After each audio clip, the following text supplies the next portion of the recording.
2, 1. We should be live. Watch The Fling Show live on YouTube Wednesdays, 8 p.m. Central Time.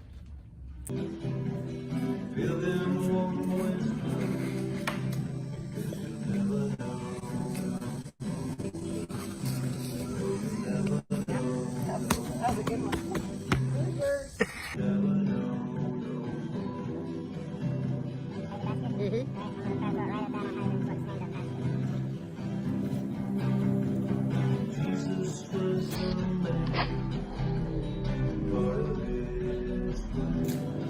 Now we're not fold it.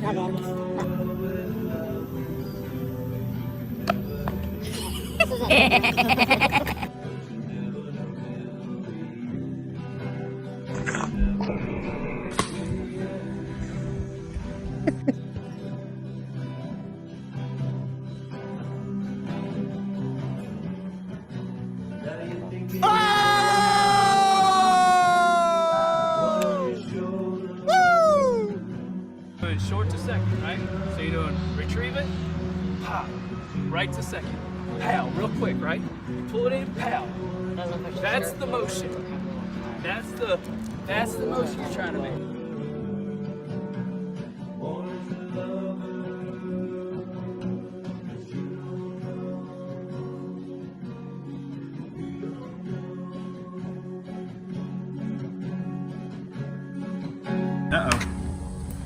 We have gotten great treats from John today. Yeah.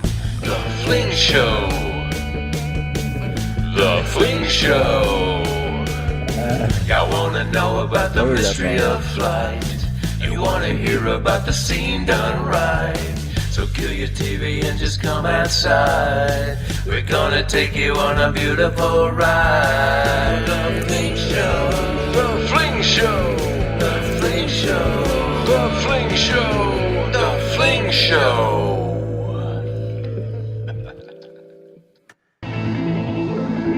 Open the pod bay doors, Will. I'm sorry, Dave. I'm afraid I can't do that. Well, welcome to the show, folks. Good evening to all of you out there. My name is Chris McClung. My co-host David Himmeline will be here in just a moment with us. And until then, we have a few announcements we need to kind of go over. Biggest tournaments coming up, the Southern Star Duo. This is coming up on December the 2nd, PDGA B tier. And as you can see, there's $1,500 added cash. Once again, this is December 2nd in Conroe, Texas, at both the Little E John Berg Park, along with McDade Park. So get yourself signed up on Disc Golf Scene right now. It's going to be a blast. And also, before that, we have our final of the Minor League Disc Golf Tour. This is going to be on the 25th of November. And as you can see, it will take place at Grace Point Church.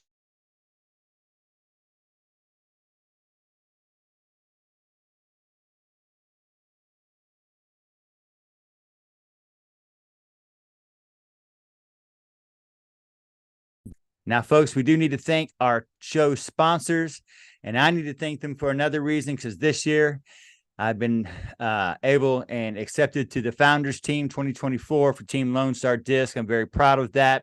I'd like to thank Travis, Terry, Sinjin, and Brittany, and all the members at Team Lone Star, because they make you feel like family over there. And we've been with them since day one, and they've been with us since day one. So I wanted to tell them thank you for this, being accepted onto the team. It is quite an honor. Also, don't forget, they also have the new Horny Toad out, just came out, is already released, and the artist series, the newest artist series for the Bearcat. Go onto the YouTube channel, you can see that as well. It is amazing. I love their artist series things that they've been coming out with. They're just beautiful. But once again, we want to thank Team Lone Star Disc for sponsoring the Fling Show as well. They've been with us from day one, and we really do appreciate that. So go over to Lone Star, get yourself one of the new Horny Toads, check out the new artist series on the Bearcat, and support them as they have been supporting us. So now it's time to bring my cohort and co-host onto the show, Mr. Himmeline, for episode number 182. Hey, Number 182 episode, my friend, getting close to 200. Cannot believe it. crazy. Isn't that crazy? Almost 200 shows. I love how kind of the history kind of pops up, and we get to see some of our older shows coming on. So I re-released those onto our Fling Show page. So make sure you go check that out on our Facebook page, The Fling Show. Well, Dave, I know you've been busy. You've been putting your Renoir, your Van Gogh, you've been putting your Matisse, all your skill level together for these paintings. So how's that coming out this week? Oh, it's going really well out there on lovely Lake Houston. Yeah, it's nice, man. Just perfect work environment. The guy I'm working for, the couple, elderly, still working, runs a business, and him and his wife pretty much run this business. And he's the sweetest person ever. Heart recipient. I don't know if I told you that last time, but yeah. So of course I go into the questioning of, so do you ever like sense that person? And he didn't really catch what I said, and she did, and she was looking at me. This is our first time we talked, before I started the job. And did you ever sense that person? And he said, answered something. She goes, no. She stopped and she goes, he asked, do you sense that person? And he goes, well, sometimes my nipples get a little bit raw, Tied up a little bit. I don't know if he's tied up or not. So anyway, yes. So the answer was yes, he did.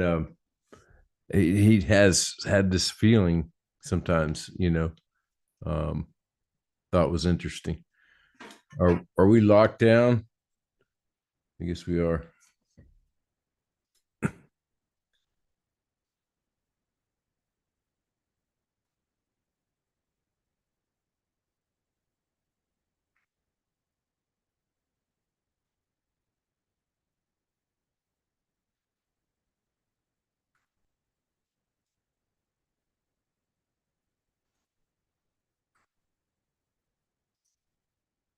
Yellow. You back? Get me off mute. There we go.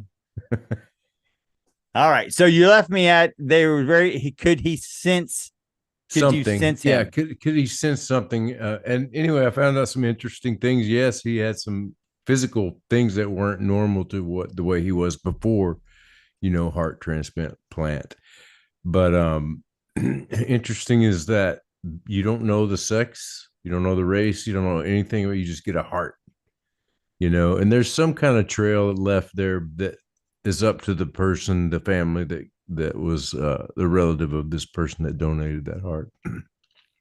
Some kind of trail there for them to reach out to the recipient, But I just thought that was an interesting line of questioning, It's like that's where my mind goes, And of course, he's on tons of medication, This guy's a walking miracle and keeps going, still working at 78.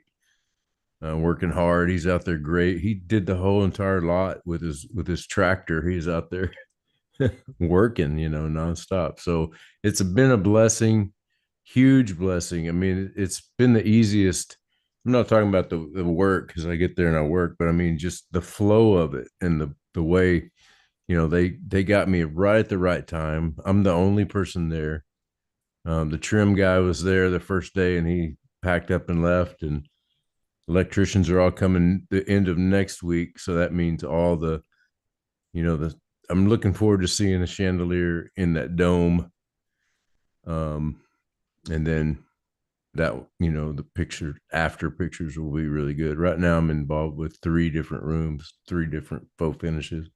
Well, hopefully you haven't been stuck up on that lift again. That seemed like that was quite entertaining for about 45 minutes. Yeah. I had one of my friends from high school messaged me about that. He goes, that's funny. He goes, that wouldn't have been a problem back in our day because we climbed everything, right? And yeah, no. And I told him, I was, yeah, I even looked. I was like, I assessed the situation. and just hunkered down at that point. The best idea at this time for your old bones was not to jump, is what I'm hearing you say. Well, no, not jump. Climb was the problem, because it's a big structure with metal places. You could, if you were a good climber, that wouldn't have been a problem, Right.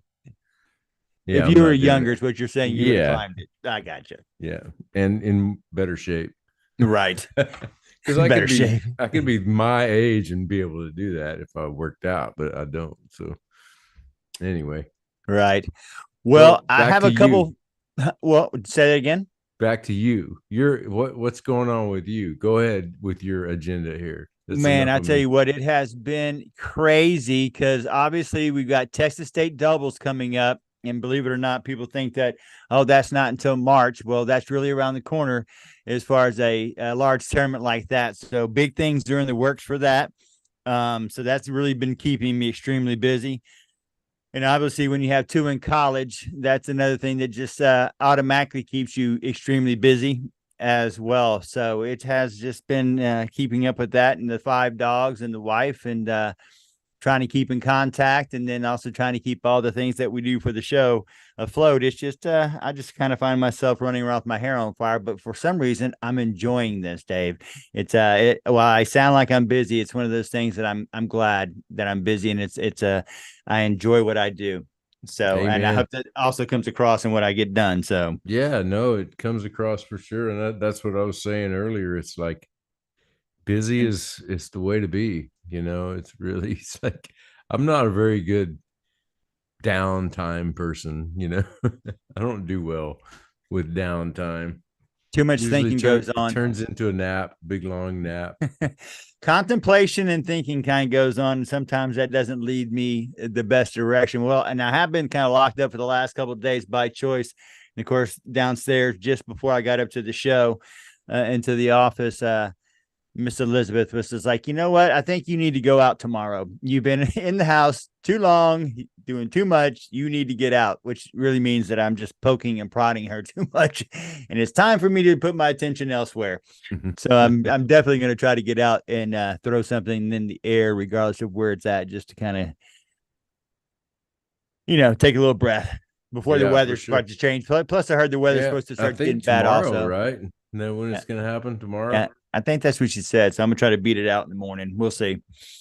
We shall see. Now, there have been some amazing things happening at the end of the year. It's kind of funny how they always say the disc golf season is over at a certain time, but the reality is it's never really over. Mm-hmm. And we had a huge tournament in Austin, the NADGT championship was held in Austin, Texas over the weekend. And guess who sponsored that one? Sponsored by Lone Star Disc. Yes, it was. Yes, it was. And did you happen to see the young man who hit that ace? Is that a yes? Yeah, I'm sorry. I had to put that guitar up. Yes, I did. I saw it. Did that young man happen to remind you of anybody, Hemi?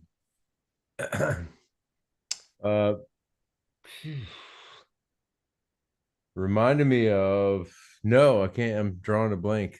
Well, it reminds me of a young man we had on the show. And if I'm not mistaken, it was this young man right here who we had on the show, Hemi. And for everybody who doesn't know, this is Lone Star Disc, young phenom, Colton Lawless. And this is what he did over the weekend at the NADGT. And mind you, in MA2 division as well. You ready? Uh-huh.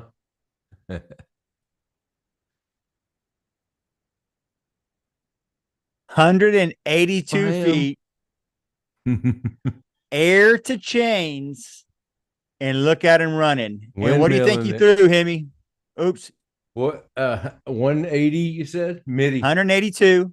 Hole 8. He threw a jackrabbit. Close. A blue Close. Close. Starts with a B. Benny. A Benny. Do a okay. Benny. As you can see right here. There you go, Benny. Yeah, that makes more sense. He threw That's your throwing Benny right there. 182. Awesome, man. during an A tier or during a major event Yeah. in Austin, Texas. And I don't know if you got to see how many people participated in that field, but not in just his division, but there was over 963 That's competitors. crazy. I think it was like 9 Crazy. different courses as well. Who TD'd that?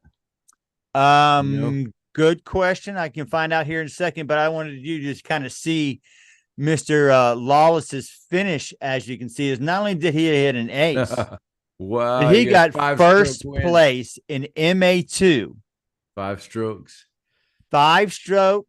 He was in second place only one time, and that was after the first round where Man, he was one behind the leader and tied for like 6 with 3 other guys. But yeah, I mean, how amazing is that we have this young man not only hit an ace during the tournament, but also take down a field in MA2. And the amazing thing, Hemi, look at the rating of the rounds here.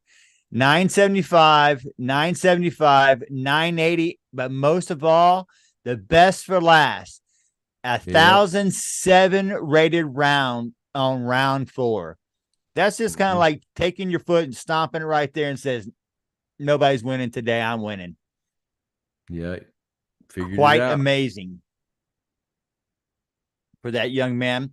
So that led me to a little kid, right? No, Round Rock Kid. We had him on the show almost a little over a year ago, if I'm not mistaken. Wow.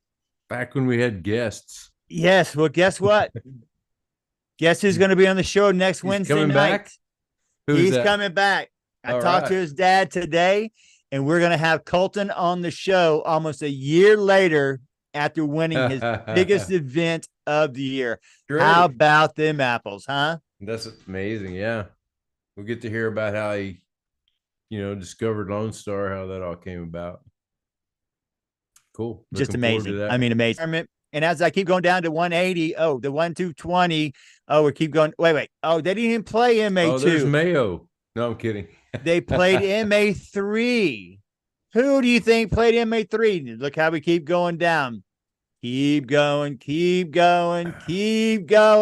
Who do we find at 116? Mr. Travis Dillard comes in at plus 11. That's not really what I want. I want to see his round, but they didn't show it. But yeah, come in at plus 11 for his, for the finish, but only at 116. I had an opportunity to talk to him yesterday and the day before as well after the tournament and see how it went.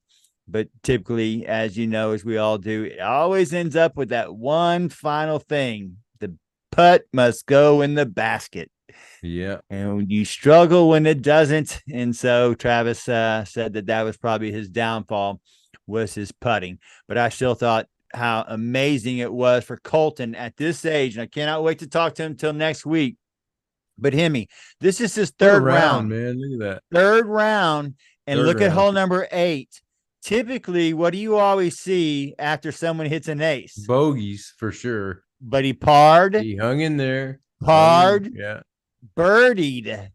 Struggled, but then closed it out. Yeah. I mean, just closed it out right there. And his final round, let's get his final round right here. Pull that up real quick. Look at that card right there. That's called a clean card, my friend. And he shoots 11 down. 11 down the final round just to put it away. So proud. So great to see. Cannot wait to have him on the show again next week. Really looking forward to talking to this young man and his father as well. Now, we also have a new member on the team, Mr. Carter. How do you say his last name? Aarons, as you said, Hemi? Aarons. Okay, this is a kid we're going to have to really start looking out for. I think he's going to be amazing. He's going to be at the Lone Star Championships here in Conroe, Texas this November as well. So I kind of want to go out there and watch him. You and I got to watch him a little bit up and close when he was at the facilities. And one thing you and I took away from it is, boy, could he putt. This young man. Oh, yeah, and bombed too. Like he bombed that par 4, the one they call a par 4, just right up almost to the basket, So he's got some skills for sure. I've seen him um, here in the summer of disc golf DGN addiction. I know I've seen him play rounds before. I recognize the name. And But boy, all the before way we from saw him. Washington that they're getting these players from. It's just amazing. Had an opportunity to talk to Travis a little bit about the team. I know it's going to change up a little bit this year as well. But man, they're bringing in some young guns here, Hemi. I mean, he 1,008 rated player with 94 career events, 23 wins, and already $13,000 over $13,000 in winnings as well. Just amazing the team they're building. And you have this young man, Colton, another young gun, because we both know Travis is just his love is with the juniors division. He loves them. And I keep saying this. I have this really sneaky suspicion that disc golf is kind of might take a little bit of turn of what you saw the pro skateboarders and the pro BMXers did, where you had at first you had these, established guys who were winning it. And then the next thing you saw were these young phenoms that were 13, 14, 15, 16 years old, just tearing it up. Mainly they have all the time in the world to practice. Right. Yeah. And in this case, similar to skateboarding, but a little bit different because, the kids, they've grown up with the form, and maybe that's exactly what happened with skateboarding. They like I'm talking about myself, people who started around 2000. I think that's about when I started, 90, 98, somewhere in there. You start late and you got all this bad form. These guys start off with form already ingrained in them. It's almost like they just kind of morphed it into themselves. But I know it took a lot of YouTube videos and just repetition of watching, and like kids do, get on YouTube and geek out on something until you figure it out. Or guitar players do that, spiritual healers do it. They watch other, but I did as a kid. We didn't have whether it was that, somebody, the way that somebody bat or threw or something like that. I always used to imitate the players I loved the most, whether it's basketball, shooting a free throw, whether it's throwing a football. I mean, whether it's dribbling. My point is it's more accurate for them because they grew up with this modeling right in front of them. Whereas disc golf was just such an, out there sport. It was only the local guy who was really good who you could learn from, and then all of a sudden there's some VHS tapes coming around and, DVDs coming around. You finally had something to look for. But these guys have it in their palm of their hand instantly. And a lot of these kids grew up in disc golf families too. I know, there's a ton of examples for that in the sport, but a lot of these kids that are, dominating early is because they grew up, in the sport. Oh, for sure. That's what we're seeing. Before we had videotapes and things like that, Hemi, I think ours was like This Week in Baseball, or it was the Monday night halftime highlights where you got to see finally the other teams, because we didn't grow Howard up. Cosell. Yeah, you only got to see your team pretty much and maybe one other team during the weekend. So you never saw these other teams until you saw Monday Night Football, the halftime, and the same thing with baseball. You had to wait for This Week in Baseball by Mel's. I wish I could remember his name. I don't think it was Mel Blunt. I don't think it was his name. Mel Blunt. No, Mel Blunt's football. Mel Ott was football as well, but he was Mel something. But he used to always do This Week in Baseball, and I love that because that's when you got to see Joe Morgan and he'd do his old thing, or Pete Rose and the way he would bat, all those other things, and then you would go out. I would go out and try to emulate that, right? So that's kind of funny when you say these kids have it much easier today because they can just pull it up like that. But this kid right here, it was kind of funny. His PDGA number is before mine. Right. Yeah. So see, that's what I'm saying though. He grew up in that disc golf family. He probably had one given to him at birth. So they and they do that. Like guys who are really addicted. Why would they do that? Why would you sign up your 1-year-old son to a PDJ membership? What's the advantage of that? I'm asking. That's a question for you. I guess that the only answer I know is because if it comes down to if you are in a tie going into the final round and you are based upon cards being moved up or down based upon your position, the lower your PDGA number is will decide if you are on the card ahead or the card behind.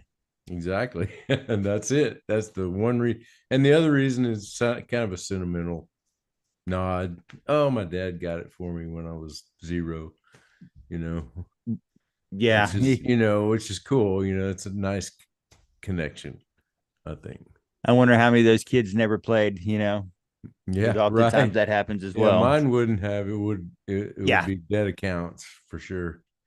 But hey, back on as far as the popularity, are we on? Are we off? Chris is are you there? Oh, you're here. There? You froze I'm up here. for a second. Yeah, On I my think end anyway. Well, I wanted to stay on to the topic of disc golf and popularity because, did you see the picture of JJ Watt throwing discs at some beautiful course? It was like I should have sent that to you. It was like at somewhere in Colorado or somewhere, and he's throwing off the box with this horrible form, and he writes down at the bottom, just like in the other golf, we suck at this, basically something like that. We're terrible at this sport too, but you could tell by his form he was terrible. That disc was hyzering out, but that's where we're at with the sport. It's like a legend, a Houston legend, out there in pro football out there playing disc golf. I got the picture up on Reddit. I don't have the video. I've just got the picture. There was no video. I didn't see any video. I just saw the you can tell by the form the way he's holding the disc. It's hyzering out. Yeah, hyzering out, no doubt. No doubt. Let's see if I can get that up real quick. And the other one was Brody Smith and his, LA Raider or wherever they are from, the Las Vegas Raiders. Correct. Cheerleader girlfriend, so there's a lot of, there it is.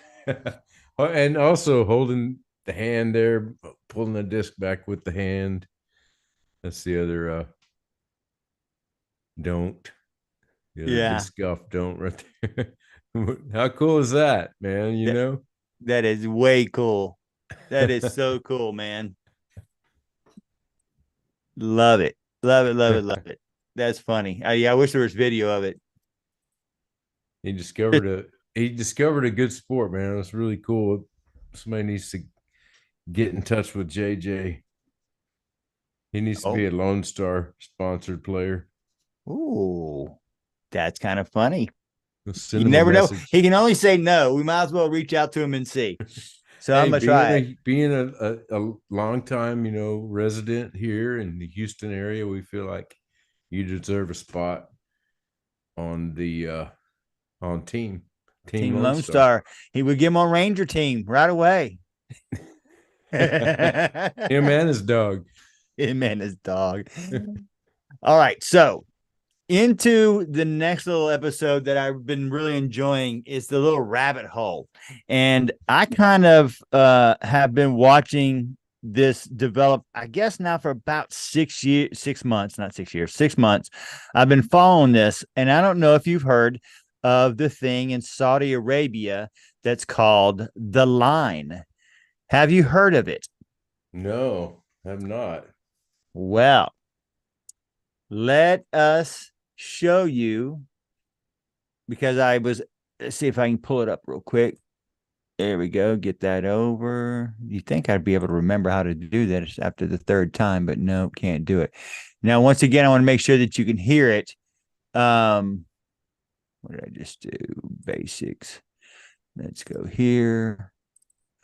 All right. So it's right here. There we go. All right. So just a little just a little perspective of what this is. Saudi Arabia is now endeavored in one of the most amazing, yet somewhat, as you will see, kind of Woo-woo. questionable building structures that the world has ever seen. And this is a place called The Line. Okay. Make sure you can hear it, Hemi. The most incredible project of NEOM. These 4 letters conceal an immense ambition. The Saudi Arabian aspiration to establish a colossal futuristic metropolis from the desert's expanse by the decade's close.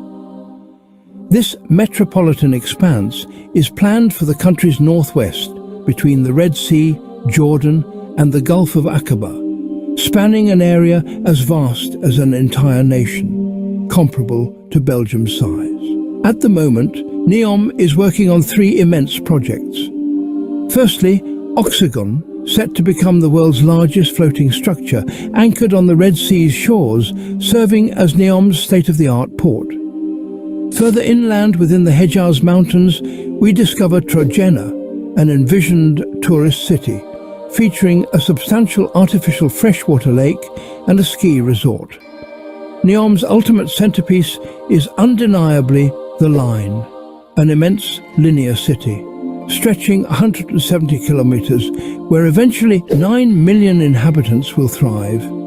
Yet, in the past year, significant advancements transpired around the NEOM ventures, and today we'll explore this progress on the site. In this video, I'll bring you up to date with the latest updates on NEOM's mega projects, specifically Sindala, Trojena, Oxagon, and lastly, the most remarkable of them all, The Line. So let's Fronting the challenge. We're going to speed up to The Line. So we'll just let this commercial go real quick. Now, The Line is going to be a living quarter, Hemi. Prominent for advancements people. facilitated So by it's a one diverse straight line. It is futuristic. It is amazing, yet complicated. And after this little, I guess it's about 45 seconds, we'll kind of talk about it. But here's the detail of The Line. Okay. first team of experts collaborating to materialize NEOM's vision.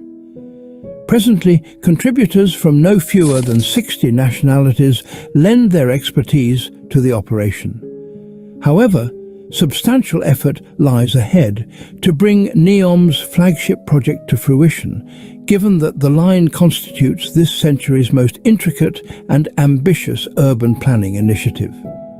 Work has initiated on The Line.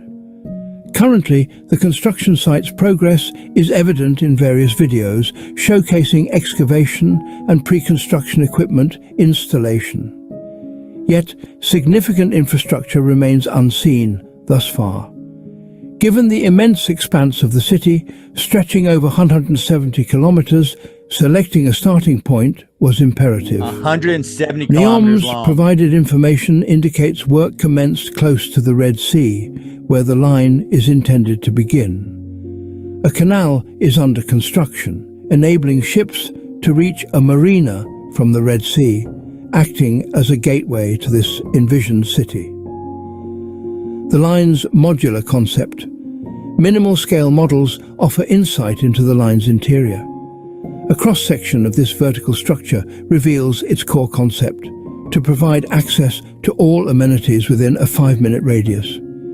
Be it home, work, school, or public spaces, the design revolves around proximity in a 3-dimensional city. The principle guiding The Line involves assembling 140 modules, each spanning 800 meters in length and 200 meters in width, soaring 500 meters above ground. Each module can accommodate up to 80,000 people, repeated linearly until Saudi Arabia's envisioned 170-kilometer length is achieved. Yet what's particularly captivating about this modular approach is its adaptability to the city's evolving demands. In practical terms, engineers conceived these urban units as a framework, enabling the city's blocks to be altered as needed. In essence, the function of each module is not fixed. It can transform like a mobile city, adapting to residents' changing requirements. Thus, a commercial zone might become a school, if necessary. the line, project boundaries. Currently, NEOM's managers announce a first construction phase end. All right. So let's dig into this just a little bit. 9 million people, one structure. And if you didn't notice, it's a line, meaning it's a straight line. When you first see it, to me, it was futuristic. I'm thinking we're living in the Jetsons era, right? And then you break it down. Everything's within a 5-minute walk, everything that you need. And so the more I chewed into it, and the more I kept thinking about it, it started breaking down in theory to me. First off, let's just think about something that's 700 kilometers long that's a straight line. What are the animals on either side of that line?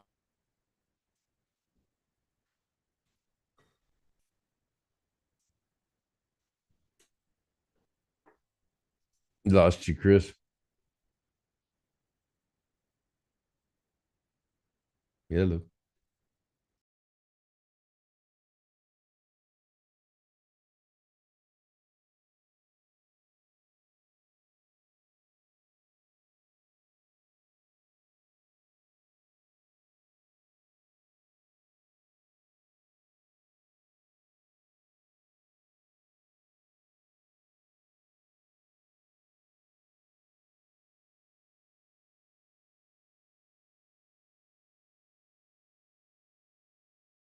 Hello.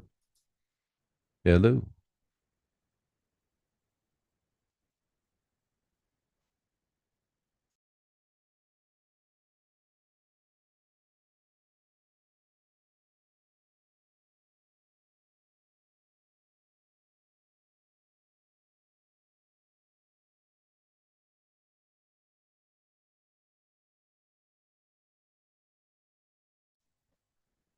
Hello. All right, there we go. Lost I you. just think I have too many things open. Oh, okay. But I guess my Crashed on. final point, I don't know where you didn't get to hear me, but my What are the biggest animals going to do? It's like the wall for animals. yeah, But and then you got maybe not. Maybe and then the there's some- mirror. You have the mirror, which birds are going to fly into. That's a concern. And then the biggest concern that really hit me up first is you have 9 million people in an enclosed structure, and we just went through a pandemic. Yeah. Well, there's that. And then where are you going to go if something fails? Last time I checked, that's in the middle of the desert. It's not like if something breaks, something goes wrong, that you just have the ability to just automatically go. I mean, what are you going to think do? of it like this, though. I think he said something like 200 kilometers wide or something like this. Is 200 like, meters, 200 meters. so it's not small, you know. No. It's spacious because you think of it as a structure like a building. It's not a building, it's a city that's been turned into a form, which is a line. Well, I mean, I like the idea of not having to, use a car to get around. Mm-hmm. And it's a very idealistic approach to the way we live, which is not how we live in America. You couldn't build the line in America. People wouldn't move into it because it's just sort of outside of the way we are. I'm not so sure that I would want to be in an indoor structure where all I have to do is go 5 minutes in a walk and never have to go anywhere else for everything I need.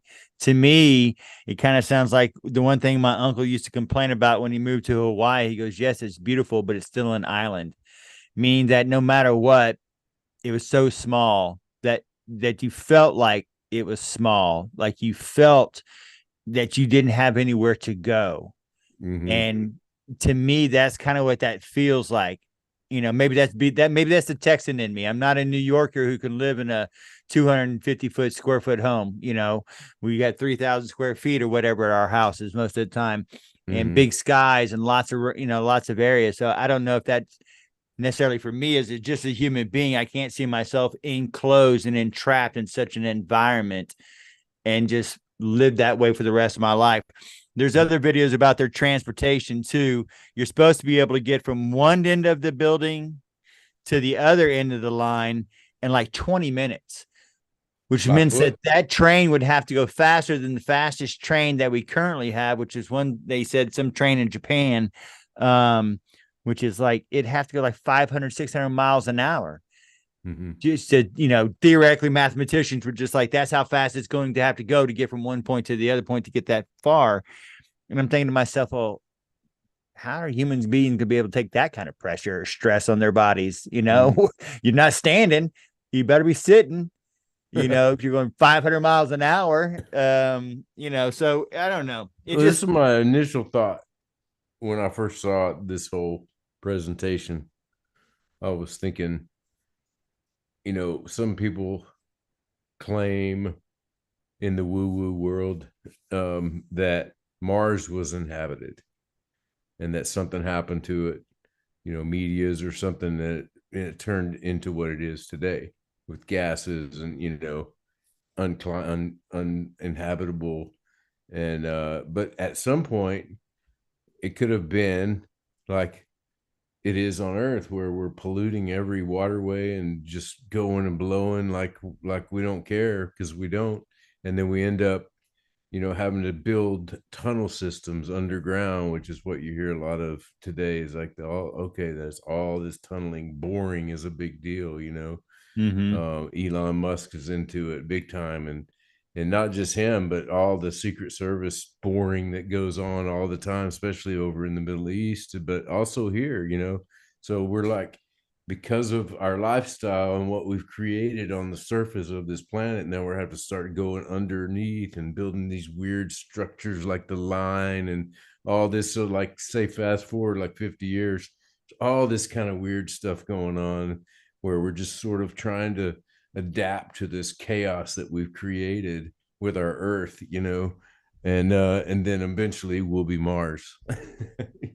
Now, one of the things that these guys are selling also is that it's supposed to be green. It's supposed to be very, organic to the land. It's supposed to, however, scientists have now, as they're looking back at it, are looking at it in more detail now, as details come out about it.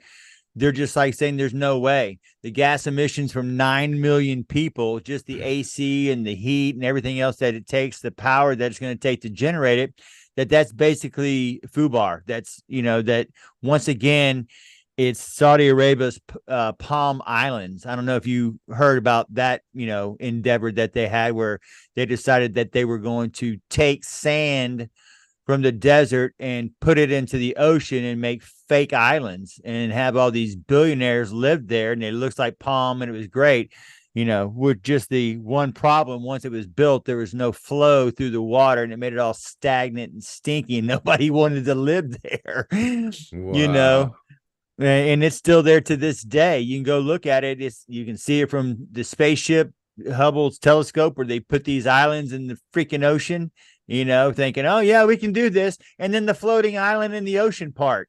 That's another part that I kept thinking to myself, okay, isn't that a boat? Nothing for nothing, but do y'all not get tsunamis? Are there not hurricanes? Are there not any kind of bad weather on the ocean? Plus the fact that right now we think that it's rising and sinking and lowering and all these other things. So I'm thinking, okay, what's wrong with that picture?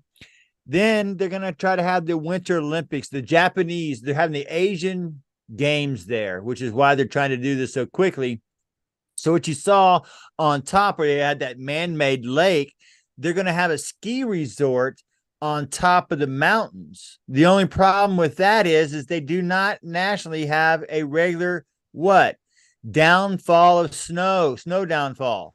So it's kind of hard to have the Winter Olympics, Japanese Games, when you don't have snow. So you know how they're going to make the snow?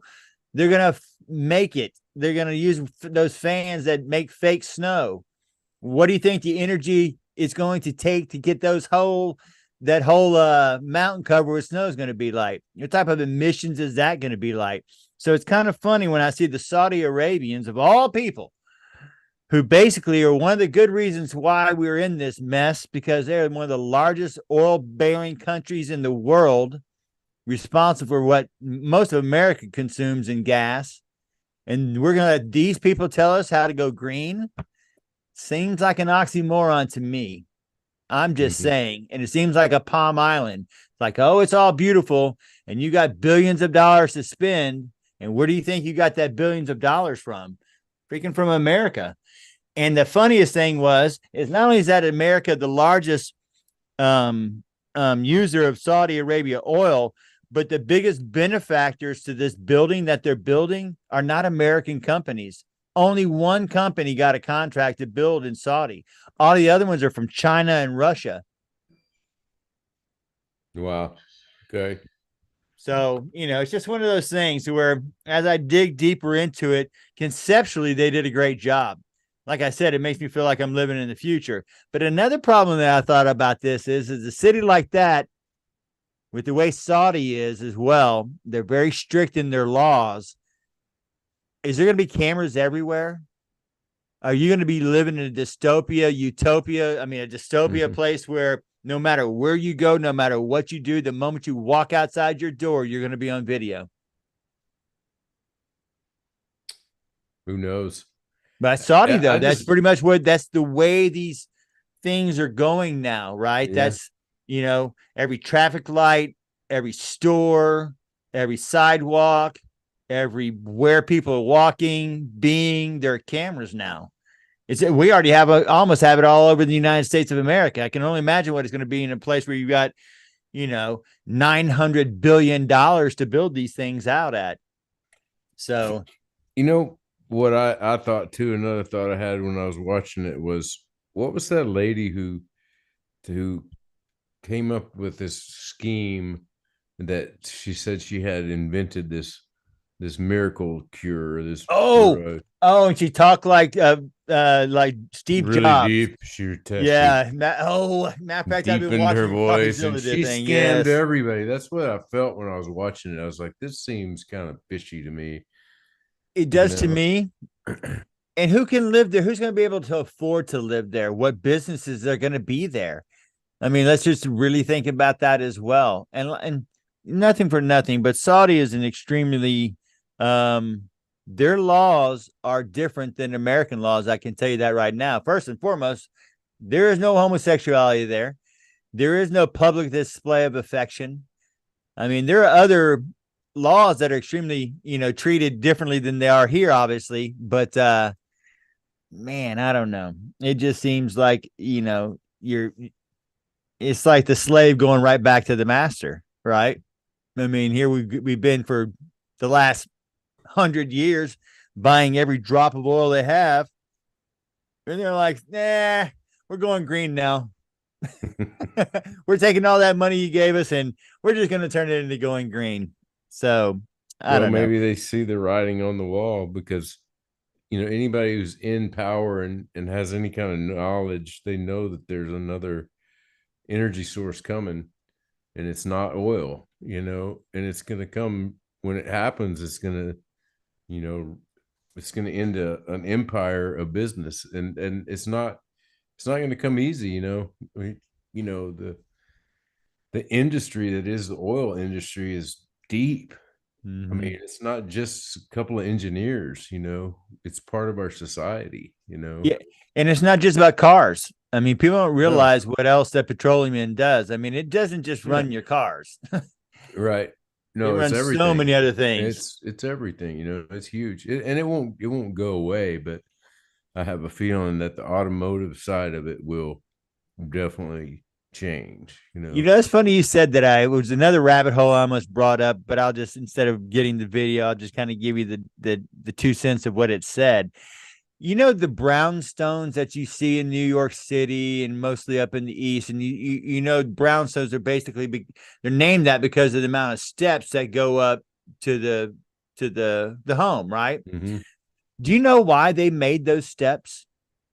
And you know why that was so high? I didn't. So if you do, I'll be amazed. But I did not know.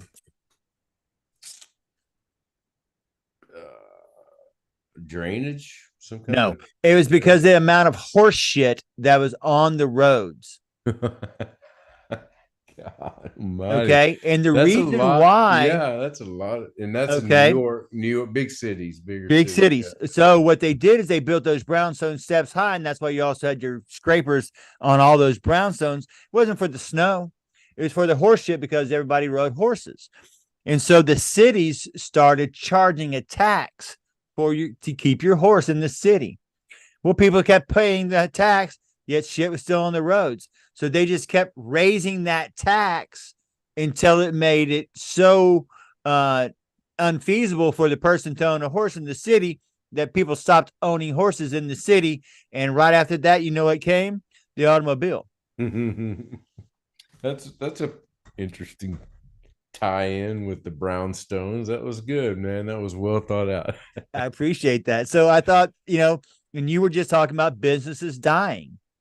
And I think it was Neil Tyson DeGrace. I messed his name up. You know who I'm talking about. It was him who said it was unfathomable that people will no longer have horses as a mode of transportation. And he said within 100 years, all horses were gone as far as a mode of transportation. And he goes, it won't take that long for cars. No, things go fast.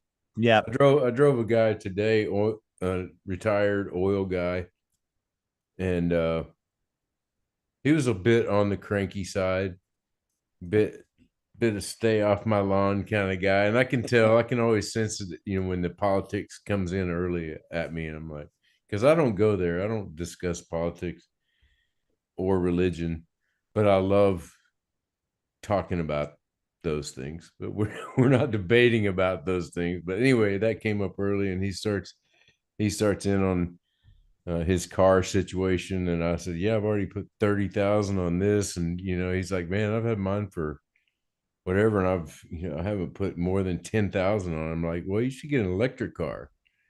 It seems to be your lifestyle, just to get around town." And he's like, "Oh, I ain't getting no electric car." I love that when I talk about electric cars, because that gets them going. Oh, especially down here in Texas, and they had most of those people down here work for Halliburton anyway. If not, there's some subsidiary or some oil company or some, something down here that has to do with the oil business. That's what cheese down here. Just to clarify, I'm with him on that. I'm not an electric car guy. I don't think that's the solution. Seems to be problematic. It seems to be like there's hydrogen's out there. The technology's there for hydrogen. And yeah, because last time I checked, batteries last forever. They're the one thing that we will never ever get rid of. And I'm talking about the little D cell, B cell, A cell batteries you put in whatever you have.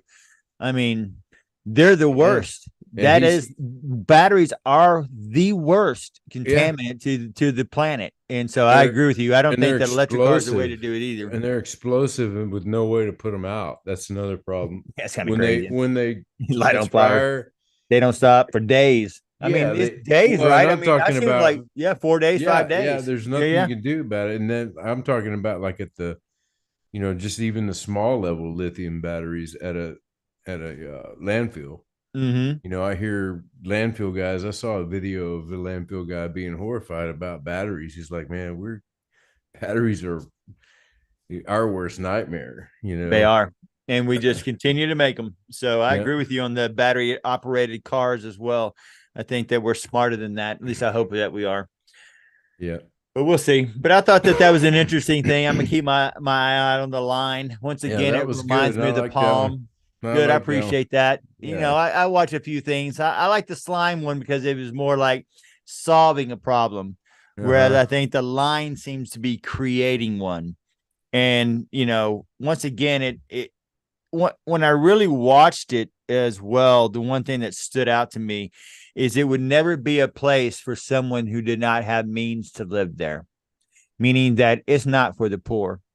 It would never be for somebody who could not financially, even if you're a worker, you could not financially live there. And that's one of the things that concerns me is like, then they were talking about all the amenities and things they can do and places they can go. And I'm like going, Yeah, that's going to cost you like going to Walt Disney World for 3 days. That's a $5,000 3-day trip. That's a $10,000 3-day trip. And I'm just, it's sickening to me just as a human being to see that type of money spent when so many other things could be done for humanity. And it's the same thing when I feel like when a Pokemon card gets sold for $1 million, it's just a freaking piece of cardboard.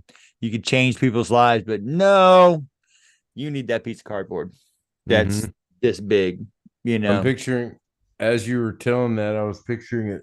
This beautiful opening scene that they showed where you get the line, it's all reflective and everything's alive on the inside, and there's a mirror on the outside. You could CGI some people trying to get in that are the people that didn't quite make it. You know? Bunch of poor people. I should do Yeah. that. I should just be putting a bunch of poor people with signs saying, "Let me in." Knock, knock. Yeah. What about us, the indigenous people? Now I got to walk how far just to get around this damn building to go where I've been going for centuries? I'm just saying, right? Yeah, You've just cut us off. You've just decided you're going to take 700 kilometers, which is a long ass ways. That if I got to get around that building, that's a long walk, Hemi. That's a really, really, really long walk to get around that place. Interesting though. I mean, it's good. I think it's good because, as much as we don't like Musk, he's pushing for something different, in certain areas, and the same with what they're doing over there with that. It's at least, somebody's trying something. Right. And I love smart people, but that doesn't mean that they don't do stupid things. There's plenty of smart people with money who do stupid stuff. And I'm not saying somebody came up with this grandiose idea to make a lot of money, it seems like, and it's the designer. Right. He's living on the high horse because he got this cool idea, and now he's probably making millions already. There was another video. I'm probably going to get it for the next one. It broke down the structure of what a line and how humans deal with living in straight lines. It was really a great study on that, and it showed how cities evolve, right, and why we don't live in straight lines, and why they believe and have seen that the best way for people to live is more in like it's circular with structures that continue to go out as it gets wider. Because what ends up happening, they say, is that you stop what's the word? When you stop something, you stop progress of humanity in a straight line. Humanity is best served in circular objects, meaning that you put people next to other people that just kind of by osmosis, they get to groups and they meet each other and they do great things. When you put people in a straight line, they don't meet the same, right? One person on the other end of the line is not traveling 700 kilometers to the other end to meet the same person. But if you take that same 700 kilometers and you circle in the distance, right, and everything's circular, these people will meet more random to do bigger things. And it's been proven through time. And that's why cities have kind of developed that the way that they've been developed, is that way they're able to go gravitate and see what somebody else is doing without having to travel such a far distance to get there. So more things are apt to be done because they're just randomly now coming together because this guy just happens to walk by that place and see it, right? Versus now, you're never going to walk by 700 miles longer down to the other end. It's the other thing is, you said they said everything was within 5-minute walk of what you need of your daily life. All right, so that 5-minute walk is your life. That's the only people you're ever going to meet, ever see. And you might jet down the line every once in a while, but I don't like it. I don't like the way it feels. It's not organic. It's not. And that's what they were saying, was not organic, and that more organic structures have depth and roundness. And even a curvature is better than a straight line, just because of the desire for that human to go to the other side and see the difference of opinion or difference of what's going on and things like that. I just thought that was, I'll have to pull that video up. Like I said, it was somebody who's much smarter than me explaining it, but I think I've got a pretty good gist of what she was saying. I had one of my riders was from Eastern Europe somewhere, heavy accent, maybe Russian. I can't remember exactly. But he was saying, why, what is up with this woodlands? It's all convoluted. He's talking about the roads all curved. He goes, all the roads are convoluted. Like, that's, I had to look up convoluted. So convoluted is when something is unnecessarily right. Complex or whatever. And but that's why we love the woodlands. I mean, that's why I love the woodlands, because I'm always, when I go to driving, I never see a pinpoint the end of the road. It's always the trees. Here comes the trees, and I'm in the trees, and I love that about it's beautiful. It is absolutely stunning to drive in the woodlands. I mean, the other day when I went Sunday out to Shawshank, we had a huge fog. I don't know if you remember it. I don't know if you were up at that time, but early, it was a thick fog. I think that's the one where I took the picture that looked like aliens. Yeah. Okay. So I was driving through it, right? And it was absolutely stunning in the woodlands. I mean, just beautiful driving through those trees like that. I mean, sure, did it have a Shining, the movie The Shining kind of feeling sometimes, a little ominous to it? Sure it did. But at the same time, it's absolutely in the color of the trees and the change where you got the gold and you got the brown, you got the green. People have no earthly idea that James Mitchell, or Mr. I don't know if the first name is George Mitchell did a wonderful job. He and his designers and architects and engineers in the woodlands, they had a plan, and I think it was a masterfully well done plan. I mean, at first I was like everybody else, it's like, why can't I get a street sign? I can't tell where the next thing is, and I don't know. And then after talking to him and his wife, it was because they didn't want people just driving around the woodlands who didn't know where they were going, because that tended to lead to lawlessness, people trying to break in and steal things because they just kind of got off the road, got in, broke in, and got out. Well, the woodlands wasn't never designed for that. You pretty much need to know where you're going to go. And if you get into a subdivision, someone's going to see you. You're not just going haphazardly, just driving through the woodlands. There's nobody recognizing you, or you not knowing, hey, someone's looking or watching. And they kind of set it up as a community like that. And I thought, hey, that's pretty smart. I never realized they go, we want you to know where you're going. We just don't want people just coming off the freeway, just dropping in. Yeah. It's well thought out, It's a good point. Yeah. And and being somebody who's always driving out in it, it's true everywhere you go. It's like every little neighborhood.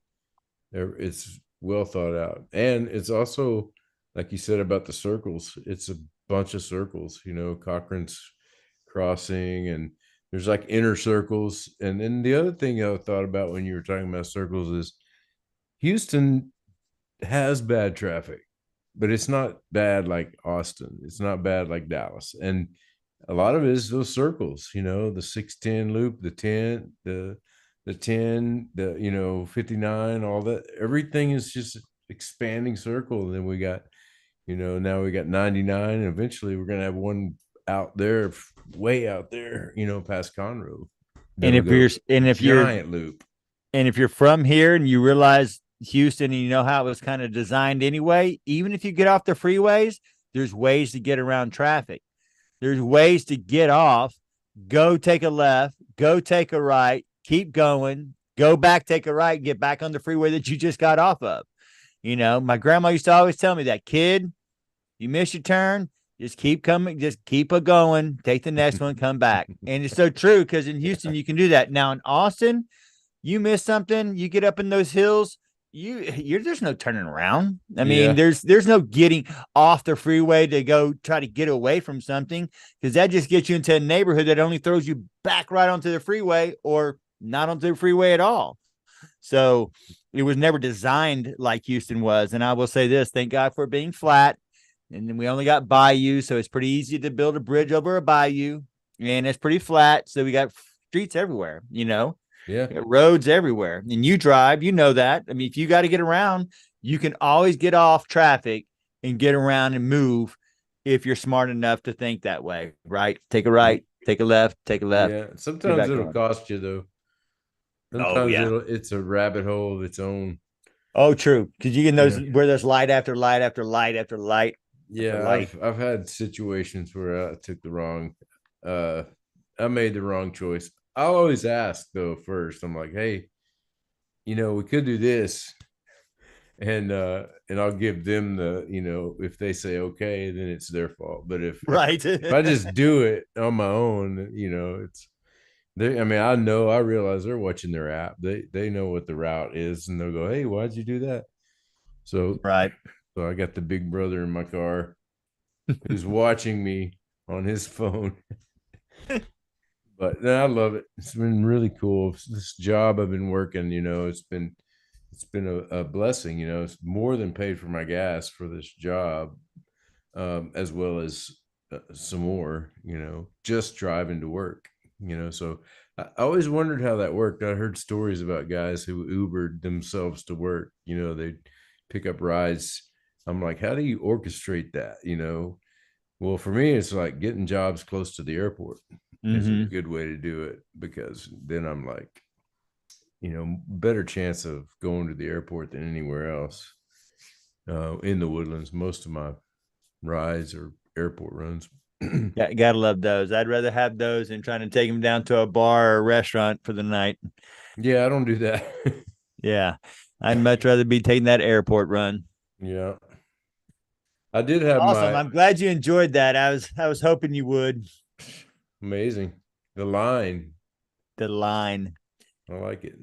Yeah, I mean, it's just when you go to see these things and you realize that people all over the world are just doing incredible things. I mean, don't get me wrong. While there's still a bunch of questions about it, I'm still just amazed at it. But it kind of makes me feel like those China cities too. You know about those, right? Oh, I'm gonna have to bring those up. Yeah, they've got ghost cities in China that were built for millions of people, and nobody lives there. And not just one. And we're talking about new ones. We're not talking about things that were built like 30 years ago. We're talking about things that were built within the last 5 years, where they built these huge cities. Hemi, I mean huge cities, and not a single soul lives there. Wow. I'd like to go hang out there. It'd be like going to a Twilight Zone. Yeah. Yeah, it'd be just crazy. To me, it'd be so eerie. It's like nobody. You think the zombies are coming out at you. They should market that. It could be like a tourist, like touristy. Yeah. Come to our cities that no one lives in. Yeah. Why did I not know about those? I guess I don't watch anything but YouTube, so that's how I found it, was YouTube. Oh, really? Okay. It's just I don't know what it is. I was watching something on the Great Wall, then I was watching on something on China's dam structures and the things that they build, because once again, they're a country that just builds massive things. They're massive structures, and then that's kind of how I fell into that one.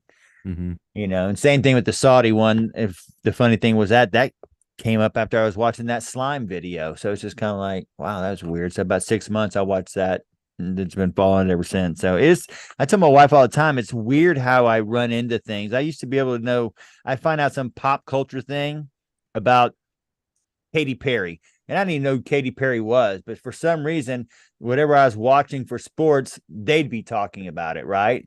It's like I didn't really know who Taylor Swift was until I saw her on football game, Kansas City with Travis Kelce and stuff like that. I would have had a hard.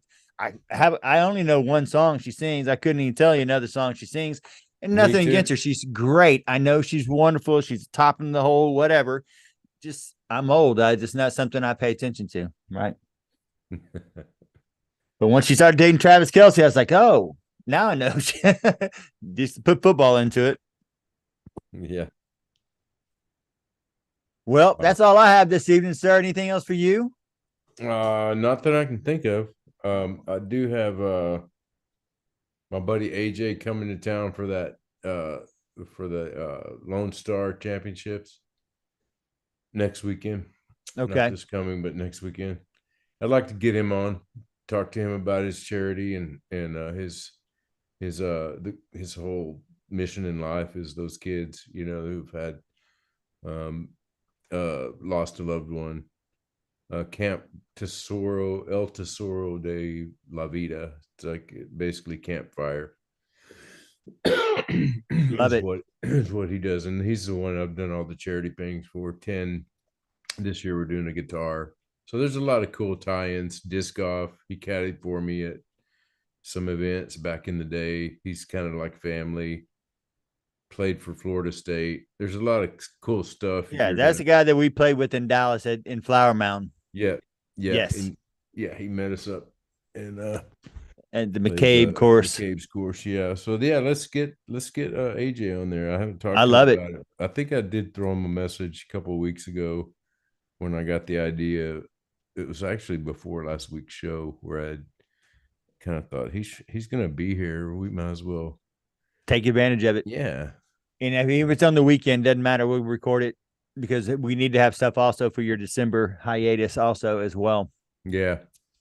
Well, awesome, man. I love it. Yeah, I'm not sure exactly when he'll be coming in, so I'll let you know. We'll try to get him recorded for the next show after that when I'm out of town. Love it. Awesome. Because next week we got Colton. Can't wait to have Mr. Lawless on the show for the second time as a champion as well. So I'm really going to be looking forward to that. It's amazing how many people we've had on the show that end up winning and becoming champions and doing great things. I just love it. They should know by now. Yeah, come on the Fling Show when you're young. Yeah. We set you up for success. That's right. Ask the Castrita sisters. Come on now. I think we might have been the only ones who ever had all three of them on the show once. So. Yeah. And that was, man, we couldn't get them to shut up, could we? Yeah, except for the little one. She not much on that. I was joking. They were pretty quiet and well behaved, well mannered. Yeah, awesome group. Yeah, I remember awesome that group of ladies there. Looking forward to Colton. That's going to be cool. Yeah. Well, I would say let's get out and play, but you were so busy that'd be an oxymoron. So no need in doing that. But man, congratulations on being busy. I can't wait to see it when it's finished. Thing, it's going to rain. My workload is should be getting a little better the next couple of days. I've kind of knocked out the bulk of that job over there. So okay. Well, if how it fakes it out here. We get faked out by the rain, and sometimes we had the Woodlands weather defense. Yeah, we had the Woodlands weather defense by the weatherman. Yeah, so I always believe it when I see it, but we can use the rain. But if not, let's get out and throw. Okay, you got it. All right, Monfrere. Until next week, go throw something in the air, play disc golf, and just fling it, bro. Fling it, bro. Time to see Mikey roll, and we shall see all of y'all next. All right. week. Thanks, Chris. Go. You bet.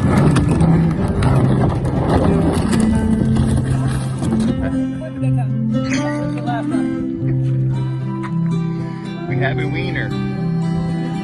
That is funny, but it's funny if you fell. Dang it.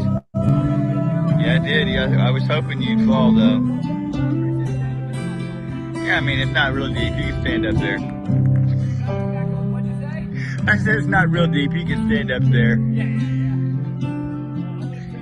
Not like you're gonna drown. I think I want to see how far you can just bring it up on shore. All the way. Come to me. All the way. Come on, you can do it. Come faster you go. Come on. Come on. It's okay. It's alright. It's okay to shine your light. Talk to me.